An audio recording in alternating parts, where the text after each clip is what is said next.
Ce plan de filière, nous l'avons bâti dans une volonté de créer une dynamique sur l'ensemble des territoires où les producteurs de lait aujourd'hui sont présents sur tous nos départements. La transformation laitière a une dynamique aussi qui nous permet de travailler à la fois sur les circuits courts et jusqu'à l'export. Donc cette dynamique laitière, nous l'avons affirmée, remis dans notre plan de filière en associant les industriels privés, les coopératives laitières, l'ensemble du collège des producteurs, mais également la distribution et une concertation avec les ONG et les consommateurs va être faite dans les prochains mois.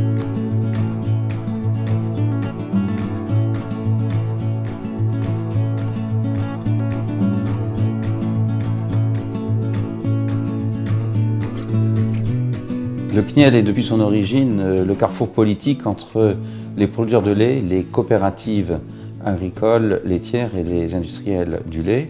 Et c'est tout naturellement que le CNIEL s'est emparé d'un sujet important qui est de revisiter les éléments économiques de la filière à partir d'indicateurs rénovés, mais aussi les relations qui peuvent exister entre ces trois piliers de l'interprofession et ce qui concourt bien évidemment à faire la valorisation des produits, à savoir la grande distribution.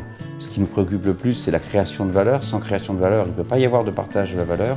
Or, c'est bien là ce qui anime le CNIEL, c'est d'arriver à pouvoir faire profiter à l'ensemble des acteurs économiques de la valeur du lait et des produits laitiers.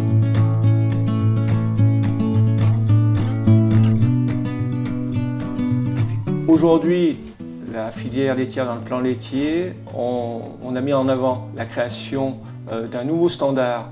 C'est France Terre de lait, un standard de haute qualité qui embrasse de façon généralisée tout ce qui est bien-être animal, les enjeux environnementaux, la haute qualité sanitaire de nos produits.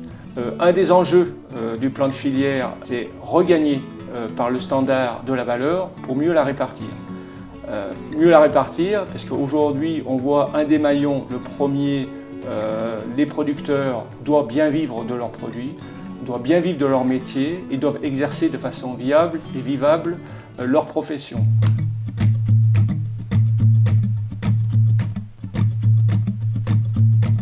Effectivement, un des trois grands chantiers sur lesquels nous avons travaillé, c'est une segmentation qui soit visible et lisible par tous.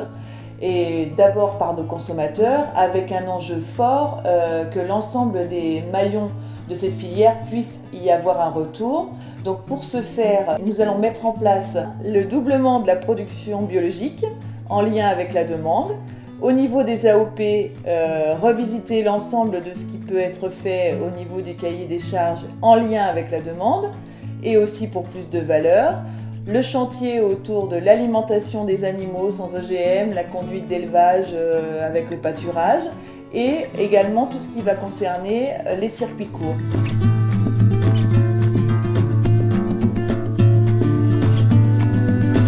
Ce plan de filière donne du sens et l'interprofession doit maintenant mobiliser l'intelligence collective de ses équipes et des professionnels sur tous les territoires, tant au niveau national que local, pour aboutir positivement. C'est l'enjeu pour nous au niveau de l'interprofession de faire aboutir ce plan. Et pour le faire aboutir, c'est le travail qui nous reste notamment dans les 6 mois qui arrivent. Une première étape sera faite cet été et bien sûr vous serez informés du travail de l'interprofession.